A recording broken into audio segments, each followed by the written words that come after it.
Salam sejahtera dan salam sehat bagi kita jemaat yang dikasihi Tuhan dimanapun kita berada. Kita berdoa. Damai sejahtera Allah yang melampaui segala akal dan pikiran, itulah memelihara hati dan pikiranmu di dalam Kristus Yesus Tuhan.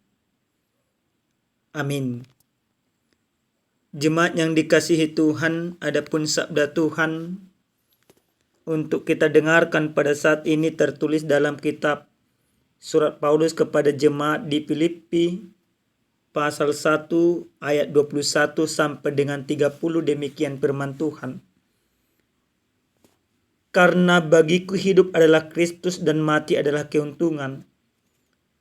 Tetapi jika aku harus hidup di dunia ini, itu berarti bagiku bekerja memberi buah. Jadi mana yang harus kupilih aku tidak tahu. Aku didesak dari dua pihak. Aku ingin pergi dan diam bersama-sama dengan Kristus. Itu memang jauh lebih baik. Tetapi lebih perlu untuk tinggal di dunia ini karena kamu. Dan dalam keyakinan ini tahulah aku akan tinggal dan akan bersama-sama lagi dengan kamu sekalian, supaya kamu makin maju dan bersukacita dalam iman, sehingga kemegahanmu dalam Kristus Yesus makin bertambah karena aku, apabila aku kembali kepada kamu. Hanya hendaklah hidupmu berpadanan dengan Injil Kristus, supaya apabila aku datang, aku melihat, dan apabila aku tidak datang, aku mendengar, bahwa kamu teguh berdiri dalam suatu roh, dan sehati sejiwa, berjuang untuk iman yang timbul dari berita Injil, dengan tiada digentarkan sedikit pun oleh lawanmu. Bagi mereka semuanya itu adalah tanda kebinasaan, tetapi bagi kamu tanda keselamatan, dan itu datangnya dari Allah.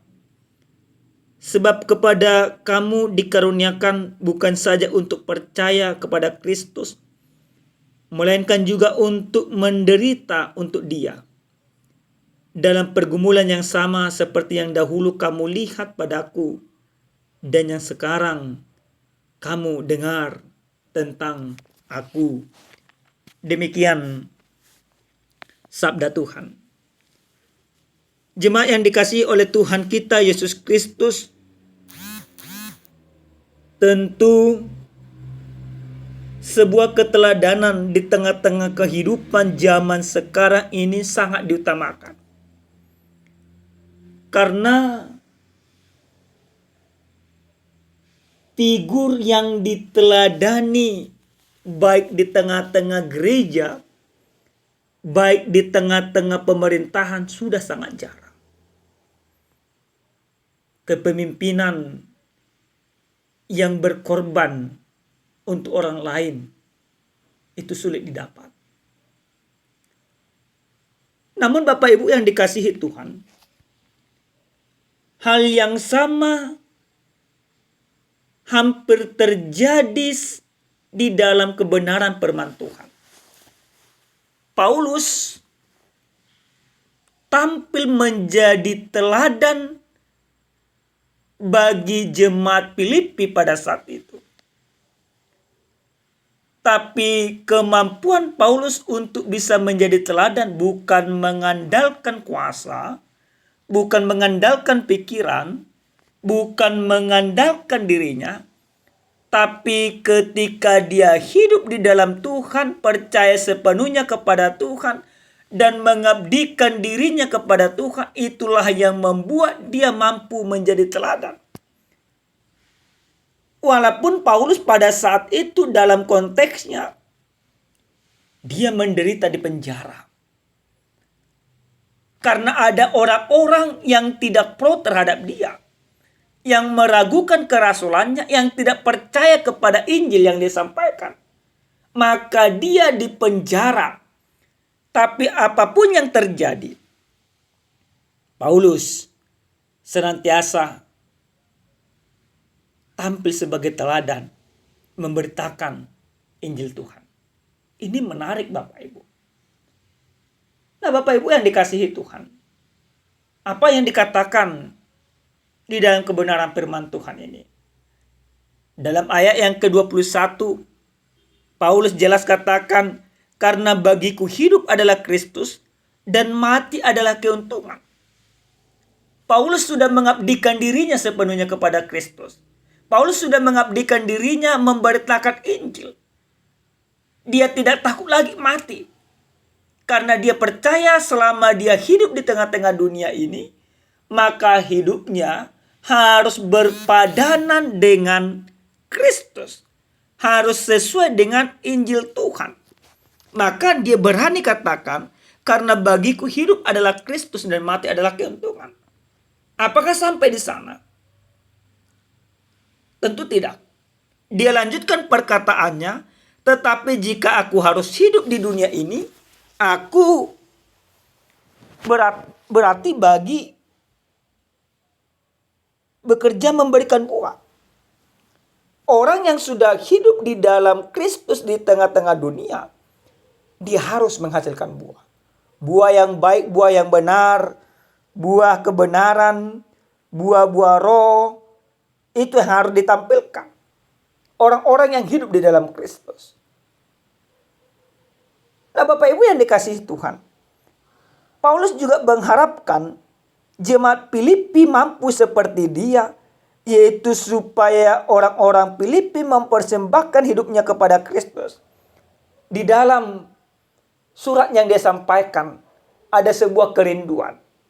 Kerinduan yang dia sampaikan dalam ayat 27, hendaklah hidupmu berpadanan dengan Injil Kristus, supaya apabila aku datang aku melihat, dan apabila aku tidak datang aku mendengar, bahwa kamu teguh berdiri dalam satu roh dan sehati sejiwa, berjuang untuk iman yang timbul dari berita Injil, dengan tiada digentarkan sedikit pun oleh lawanmu.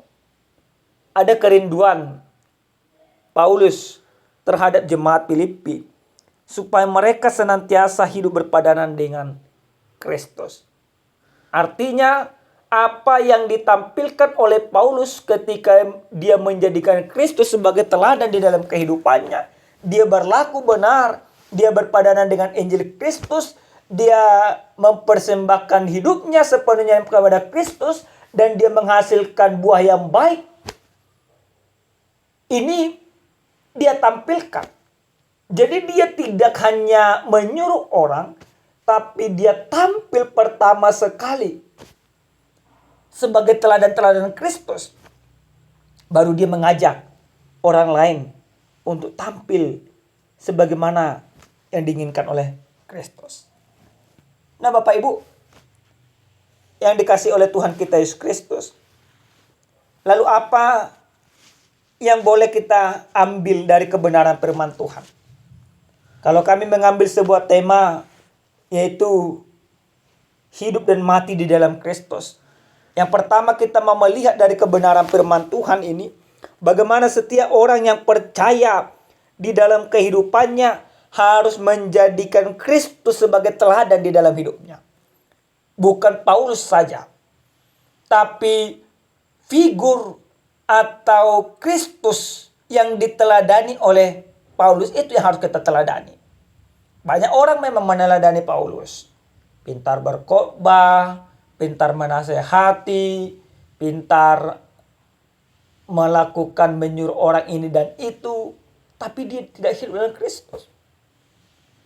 Kita tidak akan pernah bisa sama seperti Paulus. Karena kita punya pandangan iman tersendiri, pengalaman iman tersendiri bersama dengan Kristus. Tapi dalam kebenaran firman Tuhan ini hanya bagian kisi-kisi yang harus kita lakukan. Bagaimana Paulus mempersembahkan hidupnya kepada Kristus, maka kita juga harus mempersembahkan hidup kita kepada Kristus. Kristus yang kita teladani. Maka kita akan sama-sama. Kalau Paulus katakan, bagiku hidup adalah Kristus dan mati adalah keuntungan, maka kita juga seperti itu. Bagiku hidup adalah Kristus. Selama aku hidup di dunia ini, maka yang kulakukan, yang kupertunjukkan, yang kuperbuat adalah sesuai dengan kehendak Kristus. Buah daripada pekerjaan sebagai mana mestinya, yaitu buah akan kasih Kristus itu sendiri. Yang kedua, Bapak Ibu yang dikasihi Tuhan, ketika kita sudah hidup dan mati di dalam Kristus, maka kita harus bermegah juga di dalam Dia. Bermegah di dalam Kristus tidak sama dengan bermegah di dalam dunia ini. Bermegah di dalam Kristus karena kita sudah merasakan bagaimana kasih Kristus yang begitu luar biasa. Bermegah dalam Kristus karena kita merasakan bagaimana pertolongan Tuhan yang begitu luar biasa. Tadi malam Bapak Ibu yang dikasihi Tuhan, saya menonton film yang berjudul His Only Son. Cerita film itu sebenarnya menceritakan tentang Abraham mempersembahkan Ishak. Tapi yang menarik, salah satu yang menjadi pengikut Abraham atau budaknya, orang Eliezer, dia mengikuti Abraham. Dia meneladani Abraham karena dia merasakan bagaimana Abraham itu luar biasa. Tapi jauh yang lebih luar biasa, dia melihat yang diimani Abraham, yaitu Allah, adalah Allah yang begitu luar biasa. Maka fokus dia tidak lagi hanya kepada Abraham, tapi fokus dia sudah kepada Allah yang disembah oleh Abraham. Tentu kita harus demikian Bapak Ibu. Fokus kita bukan kepada Paulusnya, tapi fokus kita kepada Kristus yang dipermuliakan, Kristus yang disembah, Kristus yang dipersaksikan dan diberitakan oleh Paulus. Fokus kita ke sana. Karena Kristus sudah berkorban bagi semua orang, maka pengorbanan Kristus itu membuat kita hidup di dalam Dia, membuat kita bermegah di dalam Dia, membuat kita melakukan segala kehendaknya. Oleh karena itu Bapak Ibu yang dikasihi Tuhan, pribadi lepas pribadi, keluarga lepas keluarga, kita katakan mulai daripada saat ini, bagiku hidup adalah Kristus, bagiku pekerjaanku adalah Kristus, di dalam rumah tanggaku aku akan menghadirkan Kristus, di dalam lingkunganku aku akan mempertunjukkan kasih Kristus. Karena apa? Karena Kristus yang kupermuliakan, Kristus yang kuteladani, Kristus yang sudah menyelamatkanku adalah Kristus yang harus terlihat dan harus dilihat oleh semua orang. Bukan di dalam pikiranku, tetapi harus kuperlihatkan di dalam tindakan dan perbuatanku. Amin, kita berdoa. Terima kasih Tuhan kami, Tuhan yang maha baik, untuk segala kebaikan, kemurahan, dan penyertaan Tuhan dalam hidup kami. Kami sudah mendengarkan sabda Tuhan. Biarlah kami hidup sesuai dengan sabdamu. Dalam nama Yesus kami berdoa. Amin.